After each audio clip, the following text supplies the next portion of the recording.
Father in heaven, we're grateful for this opportunity to meet at this luncheon. And we pray for Jon that he will be blessed by the Spirit and we can receive and understand and apply the things that will be effective and helping lift students with each.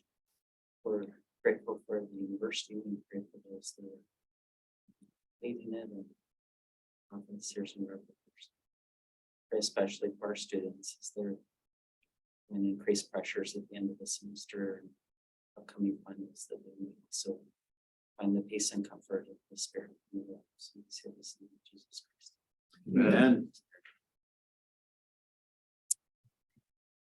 So really quickly, it's a pleasure to introduce my friend and colleague, Jon Felt.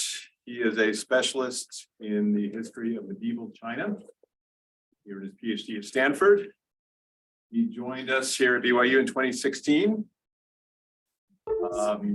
And he teaches world history, history of East Asia, history of pre-modern China, the history of the Mongol Empire, among many others. His book, Structures of the Earth, Metageographies of Early Medieval China, came out, what, it's been a year now? Or more? 2 years now. Almost 2 years. I got my books during Christmas break. Okay, so there we go. It is a fascinating exploration of a period of Chinese history that is often neglected because it's a period sandwiched between the more famous Han and Tang period.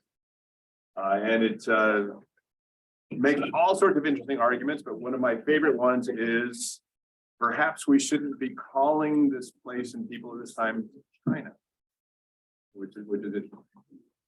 And then for the reason why he's here with us today is he is the recipient of the Hickman Award for Excellence in Teaching from the college. And hence his opportunity to present to us on in terms of master teaching. So turn the time over to Jon. Okay. Thank you, everybody. Feel free to, keep getting your food.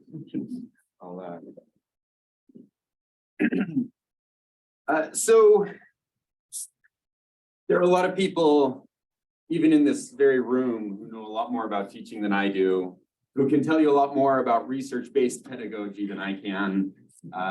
Like many of you, for somebody who spends as much time as we do teaching, I have received embarrassingly little professional training on how to teach. So if you were hoping for research-based pedagogy, you'll probably be disappointed. What I can share are some experiences that I've had, and I'd really like to have more of a discussion also, just all of us sharing ideas and strategies we've all used in the classroom to get at this central problem that I think we need to take very seriously, that the very first step to learning, before we can talk about pedagogy, before we can talk about the structure of our outline or the structure of our lectures, or which examples to share and which pieces of evidence to present, right? Before any of that matters, we have to have the students' attention. If they're not paying attention, then they will not hear, they cannot learn if you don't have that very basic step. So that's what I'd like to just talk about today, is just that very basic step of attention. Grasping attention and then holding on to it, usually for 50 minutes or an hour and a half, however long your class is. And this challenge has become greater over the past 15 years or so, with the rise of weapons of mass distraction, social media. There have been a number of studies that show how often people are checking their phones, their social media accounts, and books have been written about how much money there is in capturing people's attention, that there is a great market for holding people's attention, because if you have their attention, then you can send advertising, marketing to them, and you can sell the big data that is being gathered from their phones, right? This is a multi-million-dollar, multi-billion probably industry, and they're very good at it. And we are up against that obstacle. We also see rising rates of attention deficit disorder. Now, it's hard to know if this is increased diagnosis or if it's actual increased like inability to hold attention. There's also been studies about the shortening attention span. One that I saw said that in the last 15 years, the average Americans went from 15 seconds of attention to, I think it was 8 or 7 point something, which made it, they said, even shorter than the attention of a goldfish. I don't know about the validity of these studies, but that's not my field of expertise. But I think we can agree that even just in the last 15 years, holding students' attention has become increasingly difficult. This is especially difficult for someone like myself who teaches ancient history, which if you look it up in the dictionary, one of the definitions is something that is already long familiar and no longer new, interesting, or relevant. So for someone like myself, I knew from the very get-go, this is an uphill battle. This is something I need to think about very seriously about holding students' attention. I'm just curious, some of you have taught here longer than I have. Do you have just sort of anecdotal experiences with being more difficult to hold on to students' attention over the past 15 years? Does anybody have experiences like that? I mean, this would all be sort of anecdotal, of course. But... Yep. Anything specifically, Rebecca? Or? I guess not specifically, but generally just more expectation to be entertained in class and have snazzy smoke and mirrors. Yeah. PowerPoint kind of stuff. Sure, yeah. I'll note that when I observe colleagues teaching for evaluations, I'll usually sit in the back. And therefore I can see the laptops and see what they're looking at. And it's very clear that a significant number of them are not looking at anything related to the course. Yeah. And the research that I'm familiar with makes it very clear that anyone that's within the cone of vision of that laptop is also affected by that. And so it's, yeah, it's a good thing. Okay, so I'd like to sort of a brief outline. I don't know if we'll get to these latter ones. It depends on how much discussion we have, but I want to first talk about thinking about class as a performance. I'll then talk about some of my some discussions about removing distractions from the classroom, and then my experience flipping my upper division classroom. And then if we have time, talking about holding attention through personal relationships and this thing I call relevance envy. Okay, so first, class as a performance. This is a piece of advice that I received really early on as I was still a PhD student, and they provided a sort of a training opportunity for us young students to prepare us to give lectures and to prepare us to give job talks as we go out on the market. And the person presenting this was not somebody from our department or our college. It was somebody from the drama department. It was a faculty member there. And they talked about like thinking of the classroom as a performance. Now, I am the first to say I am not interested in entertaining my students. I am not an entertainer. I think entertainers in our society, like sports athletes and actors, are paid way more than what they're worth. I'm not interested in entertaining, but I think there's a lot that we can learn from entertainers about that very basic step of holding attention so that we can then do the more sophisticated things that we're trained to do, teach them how to think and argue and evaluate evidence. But we have to first make that first hurdle. And if we don't acknowledge that there is this performative element, then we lose them on the first step. Okay, so I want you to think about the last time you watched an in-person presentation, a theatrical presentation, either This is an image of the Timpanogos Storytelling Festival. This is a dramatic monologue being presented. I went down to the Shakespeare Festival this summer, right? And think about, I think this is the more instructive than trying to compare us to like a movie with all the visual effects, right? That's hard to compete with.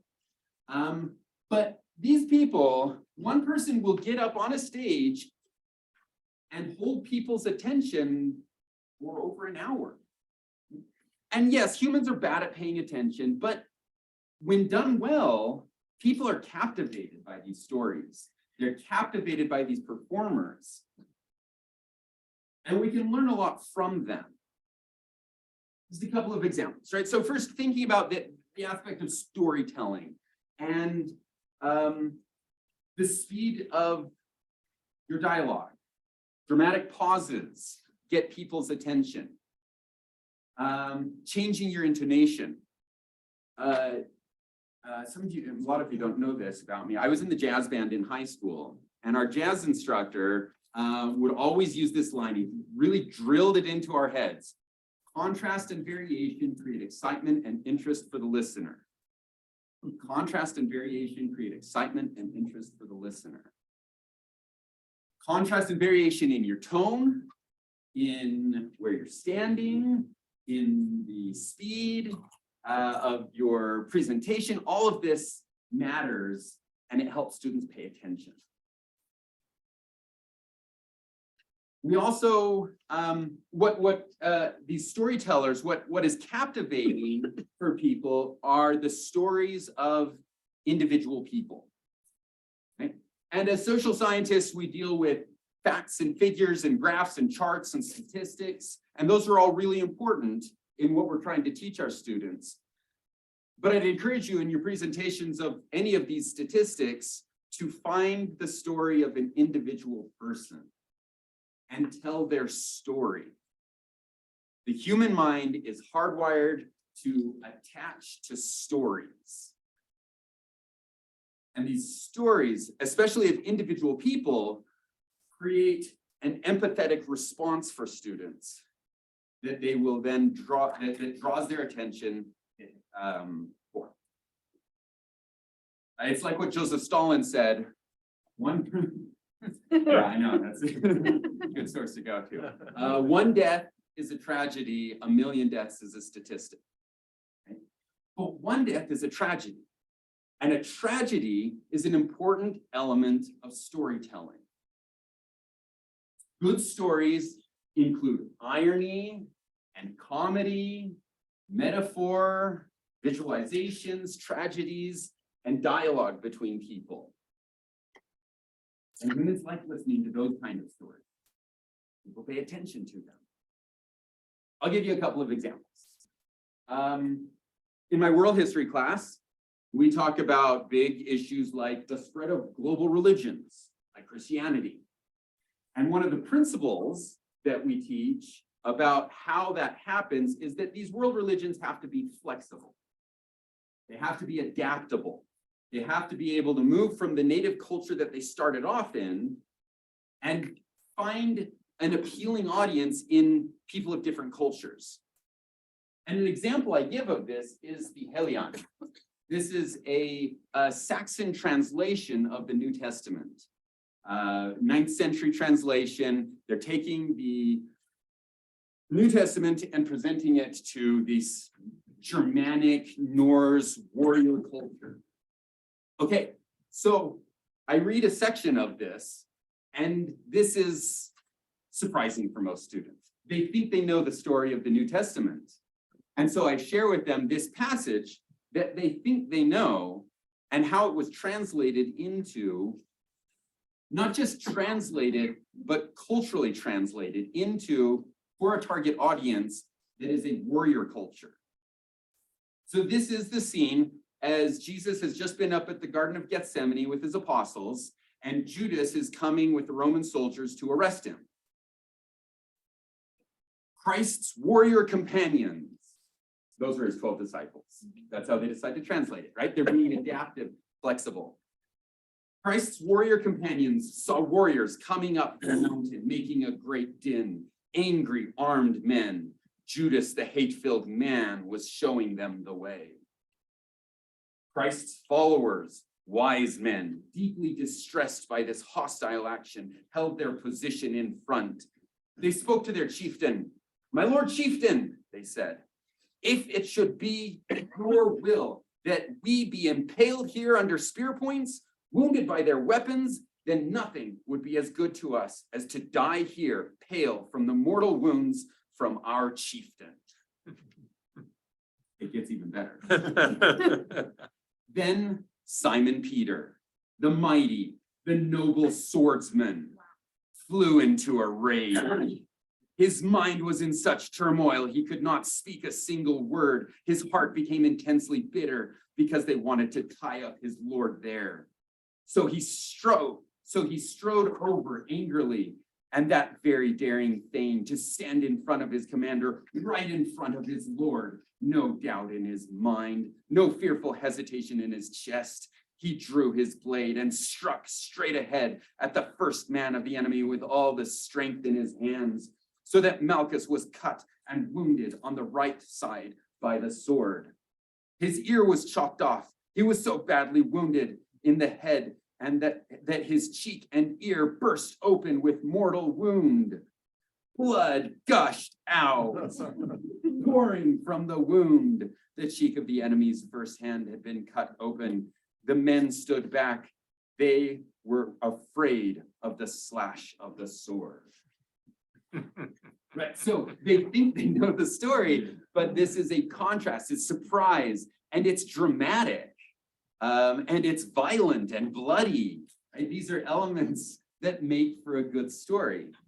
I suggest to them that we start using this translation in our Sunday school class. Yes. Maybe we'd have less falling asleep during Sunday school. So this is just one example that I give of kind of bringing stories in to teach the larger principle that we're trying to convey. Another example from my own teaching is we talk about empires, and people think they know about empires. In American culture, empires are tyrannical, authoritative institutions that oppress the people. And we talk about how good empires that last for centuries don't do that. Empires that last for centuries are very good at distributing the wealth throughout the provinces. And so we use humor. And there's a very good clip from The Life of Brian. And at BYU, I always have to preface that this is not an endorsement of the entire movie. It's just a useful clip. And it's set in ancient Israel around the time of Christ. And a bunch of Jews are gathering to plot a rebellion against the Roman Empire. So I usually show this clip, but we won't do that here. And Reg, the leader, poses the question, what have the Romans ever done for us? And then they start giving answers about all the things all the ways in which Rome has improved life for these people living in the province of Judea. And so they keep giving answers and answers and answers. And so finally he says, all right, apart from the sanitation, the medicine, education, wine, public order, irrigation, roads, and freshwater systems, and public health, what have the Romans ever done for us? And then somebody says, brought peace. And he says, oh, peace, shut up. And then they move on to the next scene. Right? So again, like using comedy, these are elements of good storytelling to present the principles that you're trying to depict. Yeah, so I'd love to hear examples from you guys about what you do in your classrooms, presenting elements of good storytelling, right? Including tragedy or humor or surprise, other aspects of just like good storytelling, good presentation. I'd love to just like get ideas from everybody of what things you've tried to implement in your classrooms.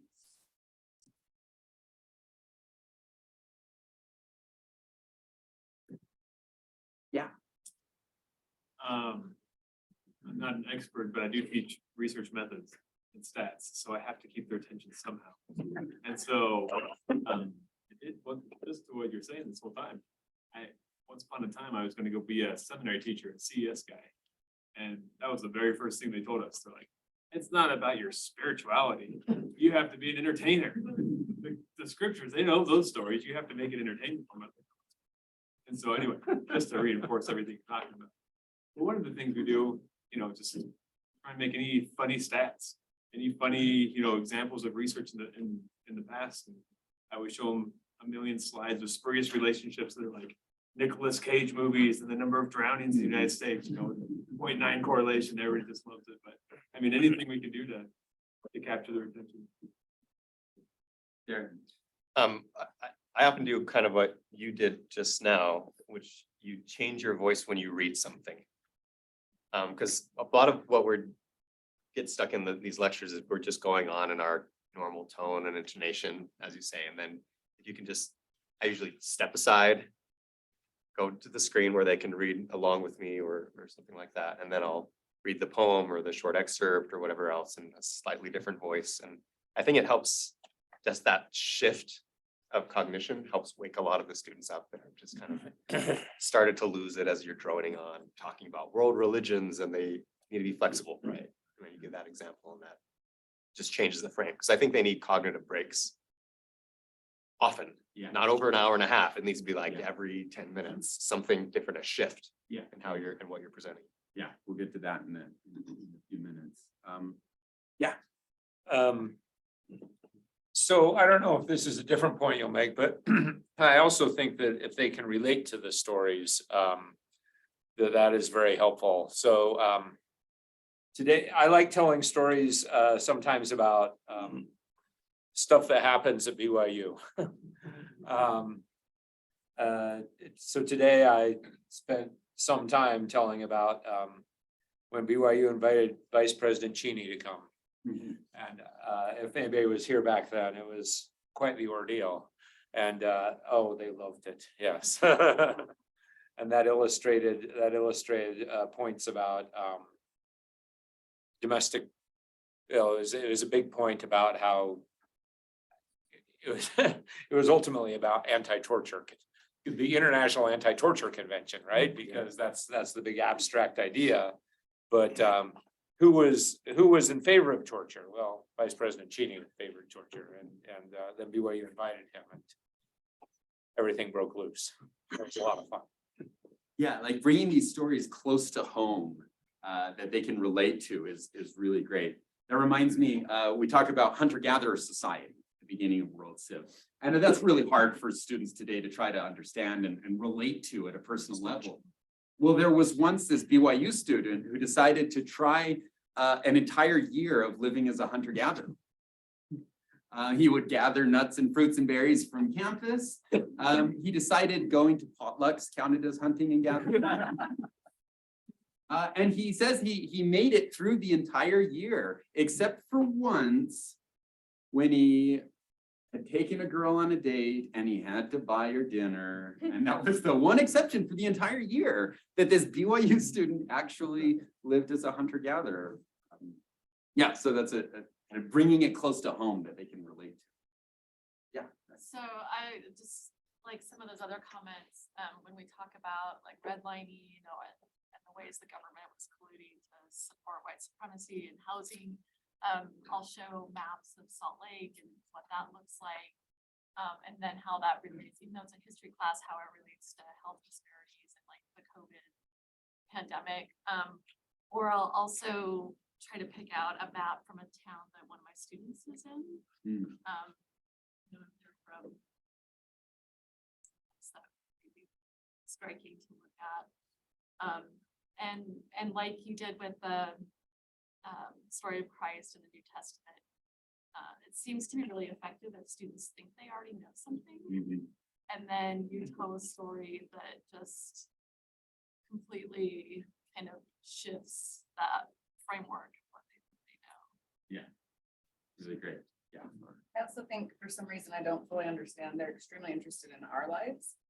And so if you tell stories about, well, it's easy for me because I I used to teach child development, so you can tell lots of stories about your family. But I observe a lot of faculty teach, and I see them do this in a variety of contexts, where if you tell a story about yourself, maybe it's a spiritual story, or maybe it's just something your family did that relates, they really perk up because faculty are just fascinating to them. Yeah, and that goes to kind of a later point about like building that like personal relationship. There's something, like my experience as a student is that when I felt some sort of personal connection with the teacher, I was far more likely to just pay attention, to like feel morally obligated to do my homework for them, because like, just because they like spoke to me. And it's kind of weird that we do that, but I think we do. Okay, good. Another element of really great performance is that it invokes feelings, strong emotions, right? And as professors, we're often, in our heads, rational, logical.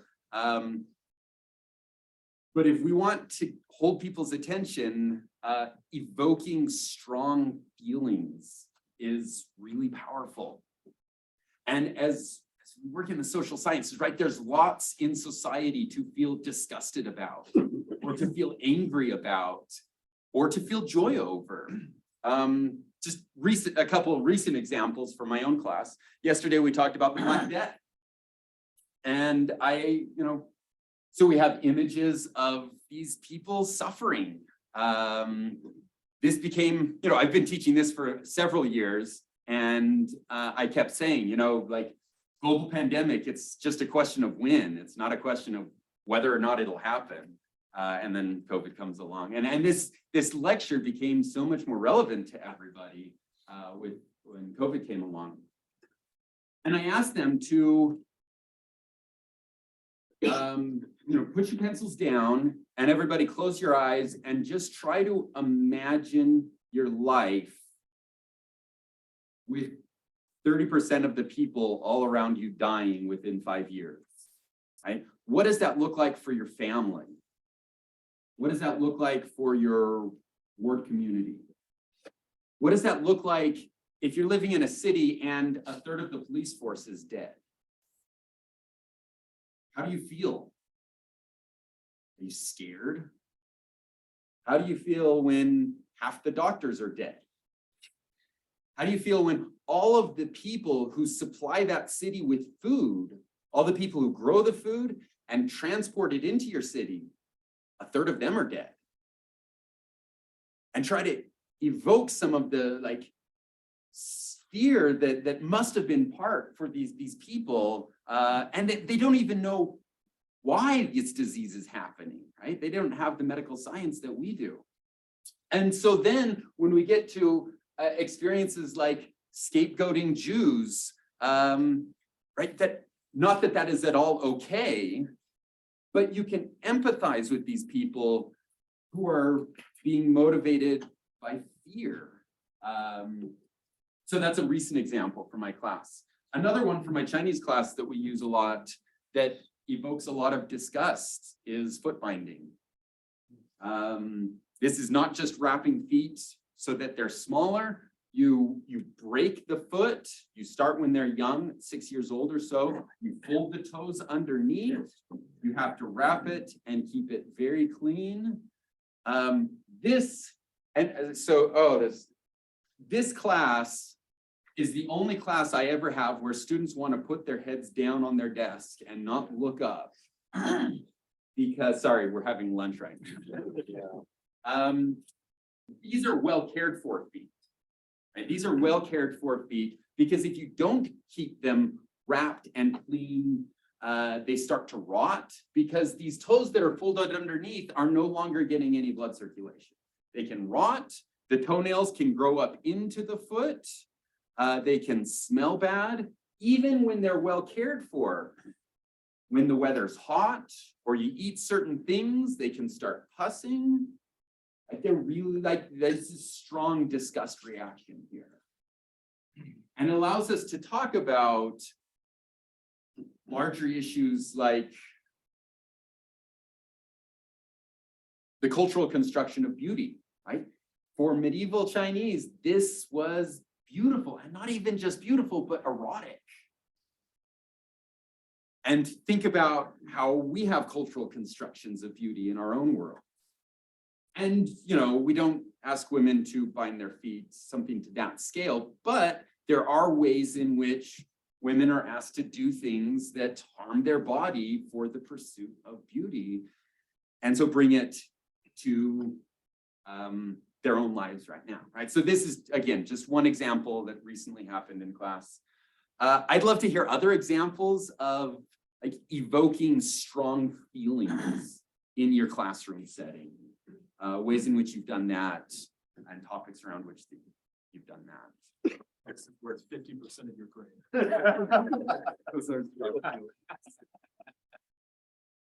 Yeah, when I taught middle school lots of years ago, I was gonna teach about discrimination and saw a sign on the local Maverick on my way to school that said, no more than 2 middle school students are allowed in the store at a time. I took a picture of that and you can imagine how the kids reacted, you know, and then we had a good discussion about discrimination and whether the store is allowed to discriminate in that way and what are the legal limits of discrimination. They were angry, as you can imagine. Hard to keep them in the classroom. They're ready to march to the store. That's a nice combination of both strong feelings and then also like bringing it to their own lives, like bringing it close to home. Yeah. So I like that you mentioned a range of emotions. Especially is because I teach classes like African American history, so it can be really hard and emotional in a really hard way. And so just remembering to balance, like bringing joy into the classroom space and making that part of what we do too. That's a great point. So when with the Black Death, right, we have horribleness and fear, but then we also read this account from the city of Cairo where all the Jews and Christians and Muslims gather together to pray together. And it's this really great story about like coming together despite religious differences to placate God or to ask God in whichever form they believe in to spare them of this disease, right? So yeah, like blending lots of different emotions. So when I teach like 50s, 60s, 70s China about women, I always like to use a book. It's called Life and Death in Shanghai. It's not the most famous word, but I picked it because it has a lot of its primary source, right? And it triggered all kinds of feelings. But also this woman was a Christian. And also she talks about how she utilized her faith to strengthen her. And I think it's kind of relatable to the student and how they can just not only learn about China, but also kind of character building, how they channel through those difficulties with their determination of faith and endurance.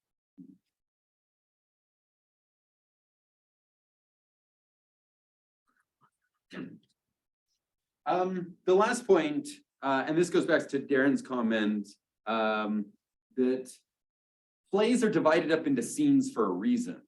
Right? We get tired of one scene and then we move on to the next scene. And it gives the human brain a mental cue of like, oh, something new is happening. The average scene in American movies is 1 to 3 minutes. That's it. And then they move on to a new scene.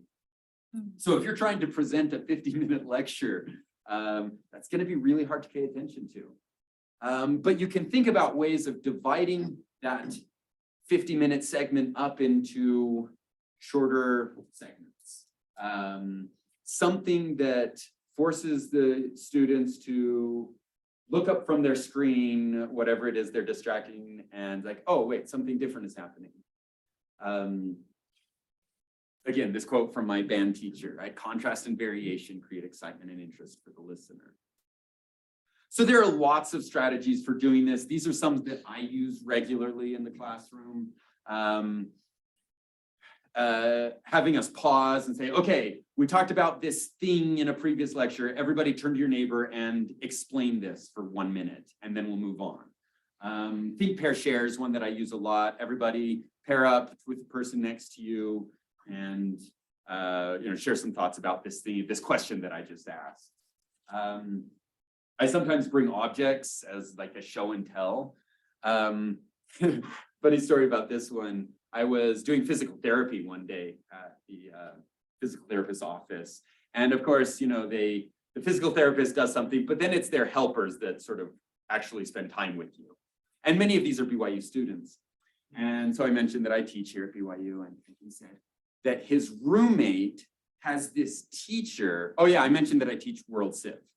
And he said, yeah, my roommate was in World Civ and his teacher brought a Mongolian bow to class. That was me. I'm the one that brings the Mongolian bow to class. And apparently this student came home and told his roommates about it and thought that was really interesting, right? It creates variation, something to show, breaks things up. We also do a demonstration with that bow. This is a fun one. We set the table down on its side, and I ask for a volunteer from the students. Somebody will come up and play the role of a kind of a king of a sedentary society. And then I play the role of the Central Eurasian nomadic army, right? So I'm really fast. My whole army is on horseback. In fact, every rider has like 5 horses. We can just hop whenever one gets tired. I'm incredibly mobile. And so we do this little like war game and where we work through the various options that this person has, right? He can stay behind his walls. I'm really bad at attacking walls. So I just pillage from the countryside. He tries to pay me off. It's like, okay, that's great. I'll take your tribute, but then I'm going to come back next year and ask for tribute again.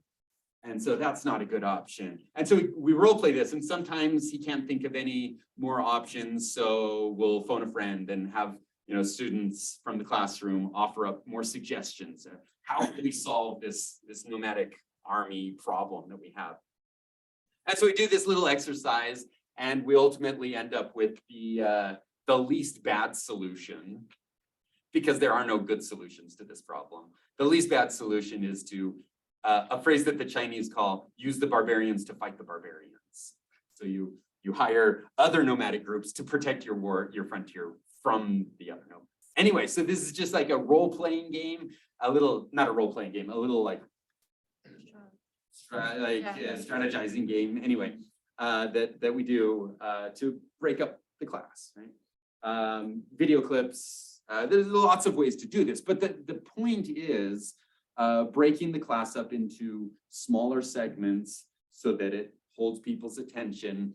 Like, we don't need to dumb it down to a movie level, right? We need to talk about complex things, and we need to get into the detail, and that's going to take longer than 1 to 3 minutes, certainly. But thinking of these smaller segments and dividing it up. Okay. So these are just sort of, the first thing I wanted to talk about, just like thinking more about the performative aspects of your class, thinking about it like that professional storyteller that is able to hold people's attention, even though they're just standing there talking. They don't have PowerPoints, they don't have special effects, they don't have smoke and mirrors, but they're good storytellers. And they can use dramatic pauses effectively. And they can use humor and tragedy. So, any comments or questions about this before we move on to the next thing? Yeah, Kurt. One thing that really struck me from last spring's teaching conference is when Dr. Elisa Kessler-Lund was talking about teaching students with differing abilities. And she said, if you use the same mode of instruction the entire time you're with your students, you are by definition not reaching all of your students. And so that's why this last, divide into scenes and do different things. I think it's imperative for all of us to think about ways that we can do that. Or whatever it is, if it's a lecture, if it's only a discussion, we're doing just the one thing, then we're not reaching. One of the most effective ways that I was forced to divide things into scenes was to imagine how to teach this online, teach a course online. Because you just can't throw a 1-hour video online and expect anything to happen. So you have to figure out, okay, well, what chunks do I need? What do I need to break up into a learning activity of reading? What do I need to break up into a writing activity? What video clip I'm going to do?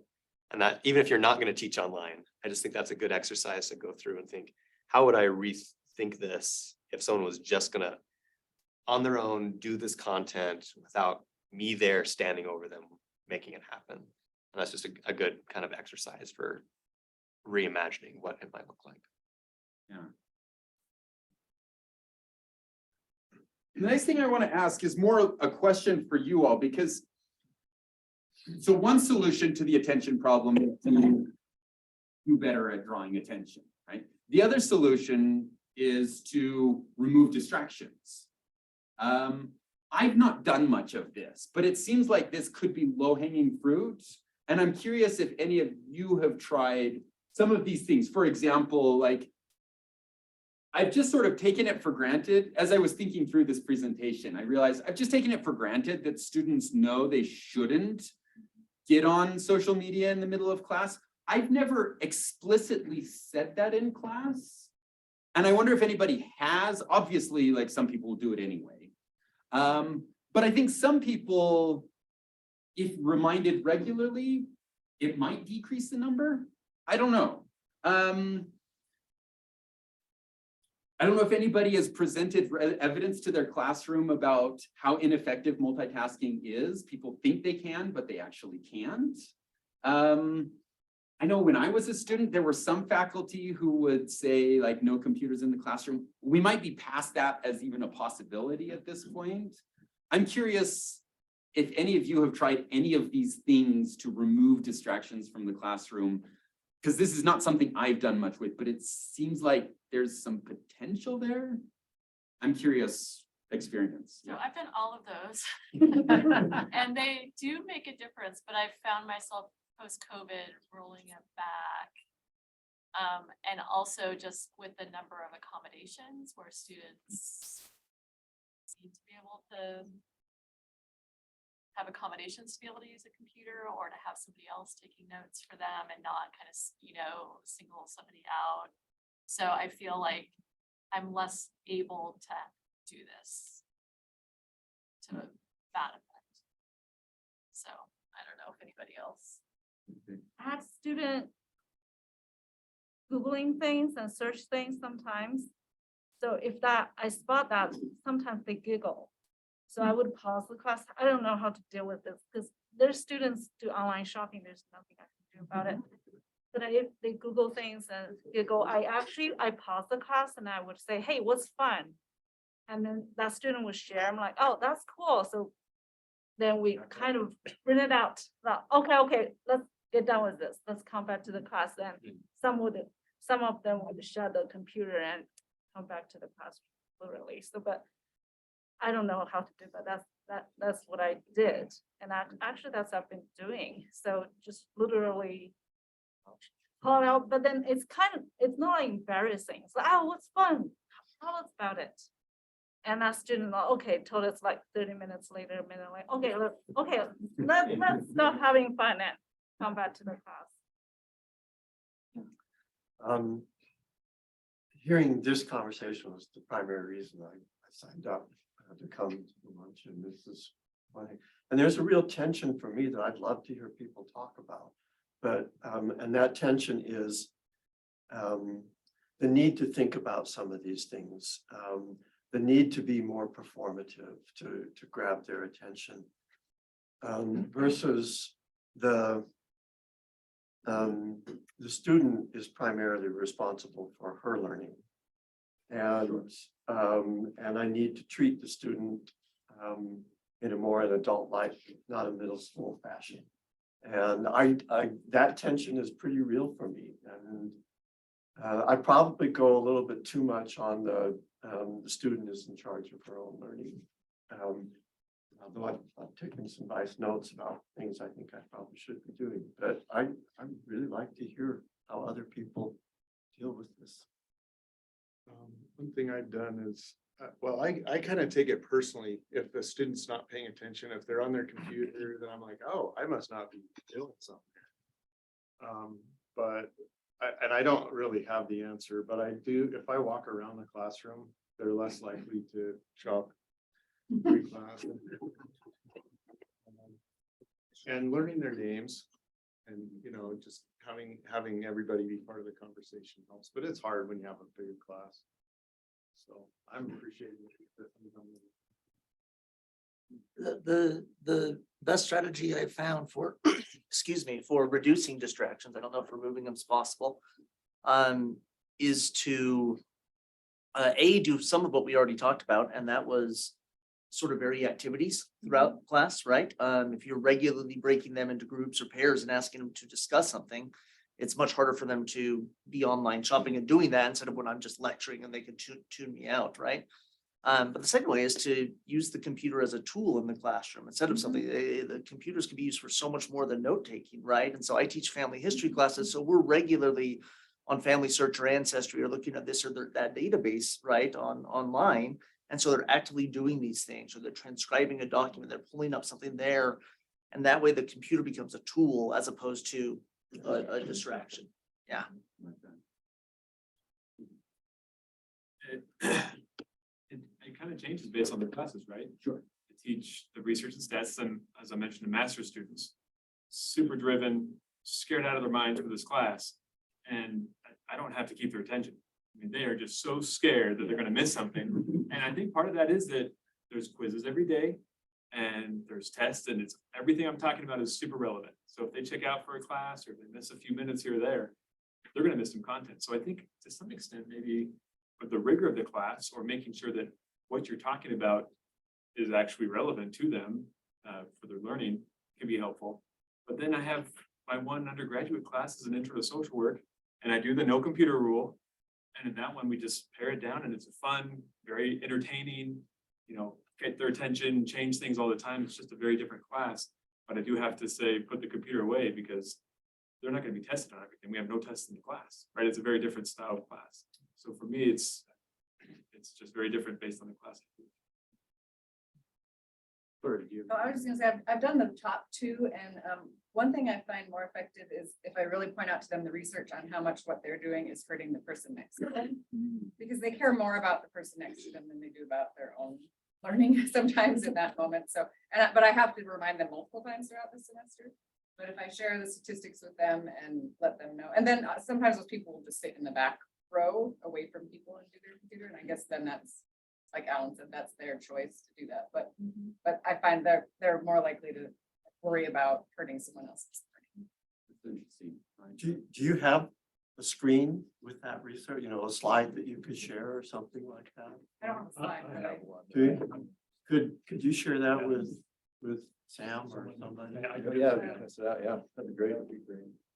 Another comment, I mean, using emotion and fear, the thing students really fear is being caught, not paying attention. I'm not very good at this, but I'm getting better, and that's simply to call them by name, just out of the blue. Dave, what do you think of this question, or ask a question? You don't have to do that 2 or 3 times, and all of a sudden, everybody in the room knows that they're on the hook at any moment to respond and be engaged. It also shows that I know who they are, so I find that really effective. Although sometimes you put someone on the spot and you embarrass them, but usually I try to pick students that I think are paying attention, hoping that readouts to others' benefit.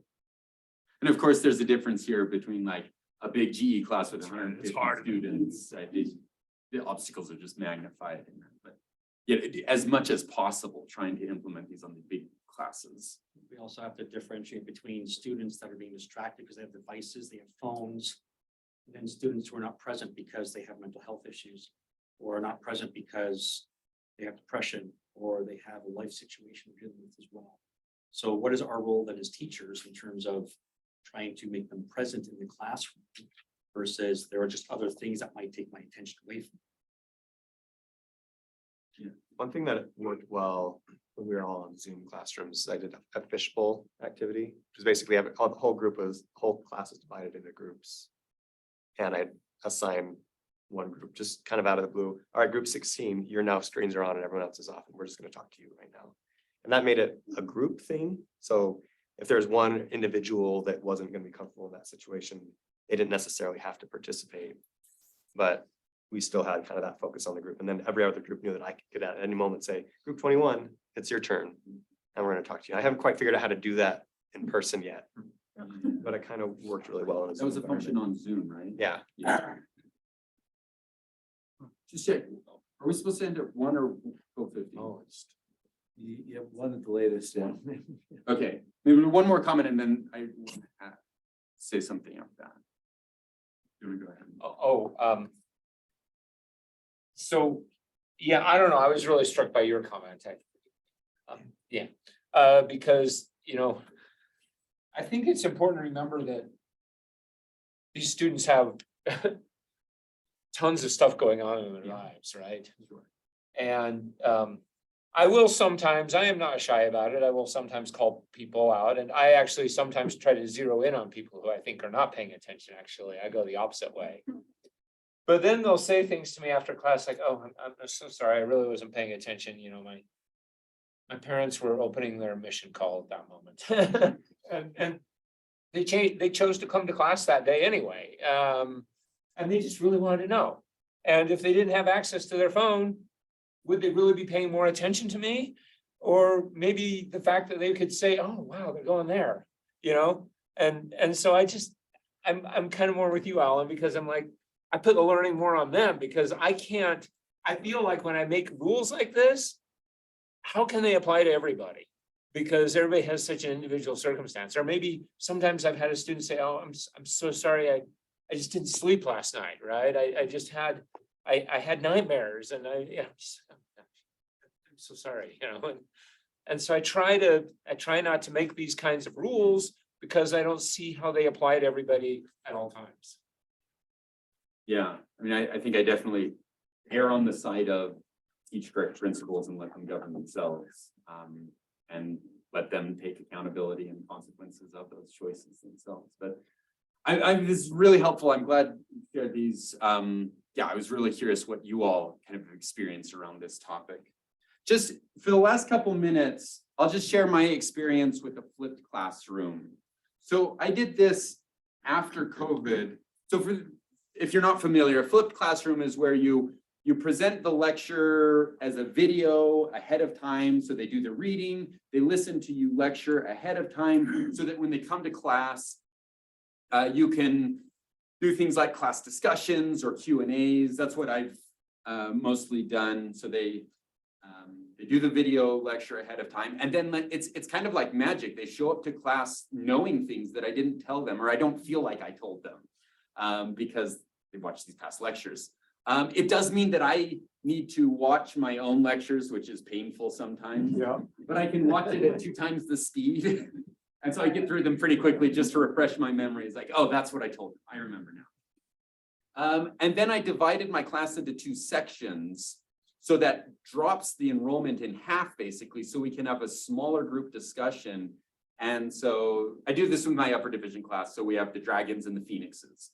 And one day the dragons will meet, and then the next day the phoenixes will meet. And we'll discuss the same things those days because they've done the reading and they've done the time listening to the lecture that would have been attending that other day, right? So I think total class time would be still comparable. They're the time they're committing to the class. But it allows for smaller group discussions. And sometimes we spend the entire 50 minutes just answering questions that they had from the reading and the lectures. And this kind of boggles my mind because I used to give lectures and then pause and say, okay, what questions do you have? And there would never be questions. But for some reason, if we separated them so they watched the lectures ahead of time and maybe they really like how you can pause and take notes or look something up in the middle of the lecture. And then they come to class having thought about it, and then they have lots of questions. So that's been really fruitful for me. And I was resistant to flipping a class because the amount of work that it takes to record all your lectures. And then COVID happened and I had all the lectures recorded. So I thought, well, coming back after COVID, I might as well give this a try. And it seemed to have worked pretty well. Students have responded really well. We do a lot more class discussion, a lot more active learning, and they're still getting the content that I think is important for them to get. So that was my experience doing it, and I think it's worked out pretty well. I don't know if anybody else is, I don't know, we have a few minutes if anybody else has had experience with flipping classes or questions about how it works. And then we'll conclude there. Or we should just conclude and get, yeah. So I helped a lot of faculty when I was teaching and working in the Marriott School with that. Norm Nemerl was one of the best. One thing I've learned is if you're going to flip a class or even teach a class, you got to customize it to your way of doing it. Because you can't be you and be comfortable in what you're doing. It's not going to work. Because I had faculty come to me and say, I want to flip my class so I have more research time. I told him that's not going to work. You're just not into it. And if you're not, don't try it. So you need to pick what works well with you. I have a question. In the student evaluations, one of the things that the students are asked is, how useful was class time? And I wonder, like, how your evaluations have changed once you flipped. Are they finding that valuable? They liking that maybe more so than before? I'm trying to remember on that specific metric, I'm not certain. But overall, students have had pretty positive feedback about the flipped class. Yeah. Yeah. You have students that will say, I didn't pay my tuition for this. I want you to lecture to me. That's what the typical model is. And students that love it. I use this for my 3-hour night class. Mhm. And my students are very grateful not to have to listen to me for 3 hours. And I'm grateful that I don't have to talk to them for 3 hours. But by mixing it up in this way, they've already come with the content. You do other activities with them, it enhances the learning process. I've actually seen my grades go up by 5% by doing it this way, at least for my 3-hour class. Students have also talked about how much they like dividing the lecture up into like 10-minute, less than 20-minute segments that they can digest and then fit into their schedule whenever they want to. Yeah, so again, like this was something I was resistant to just because of the amount of work that it would take to get started. But COVID kind of dropped that, and it makes it actually really easy to flip a class if you want to, because you have these recordings on hand now. So we'll close with that. Think about the performance aspect of your classes. And just that basic step of gaining attention. And that's all I have today.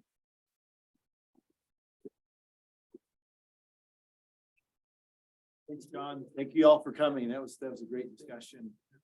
My teaching well, and next semester we'll have more coming up. We're already there, so we can come again. Thank you.